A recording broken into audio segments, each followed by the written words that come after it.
ఓం అస్మద్గురుభ్యో నమః. వెంకటాద్రి సమస్తానం బ్రహ్మాండే నాస్తి కించనం. వెంకటేశ నమో సమో దేవో న భూతో న భవిష్యతి. బ్రహ్మాండాల్లో వెంకటాద్రి క్షేత్రం సమానమైన పుణ్యస్థలం లేనే లేదని, అలాగే ఆ దివ్యక్షేత్రంపై వెలుసున్న శ్రీ వెంకటేశ్వర స్వామికి సాటి రగల దేవుడు ఇటు భూతకాలంలోనూ అటు భవిష్యత్తులో లేడు, ఉండబోడని చెప్పింది.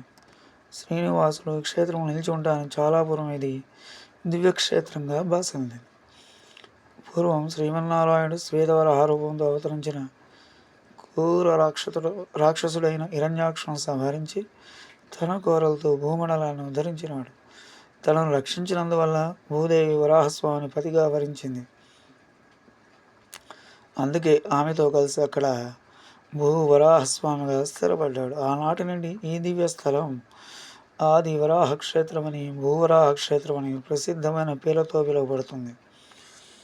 ఆ తర్వాత కొంతకాలానికి శ్రీ మహావిష్ణువు లోక కళ్యాణం కోసం, భక్తుల కోసం వైకుంఠాన్ని విడిచిపెట్టి క్షేత్రంలో వెంకటేశ్వరుడు అనే పేరుతో నిలిచాడు.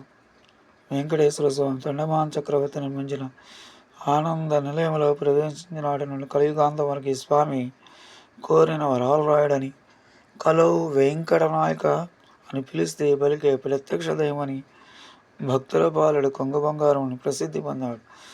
ఏమి వలసిన ఇచ్చిన ఎప్పుడైనాను, ఏ మరక కొలిచిన ఇతరే దైవం అని తాళ్లపాక అన్నమాచారులు అన్నట్టుగా భక్తవత్సలులైన శ్రీ స్వామివారి సేవలో తొండమాన్ చక్రవర్తి, కుమ్మరి నమ్మి వంటి భక్తులు ఎందరో తరించారు. స్వస్తి. జై శ్రీరామ్.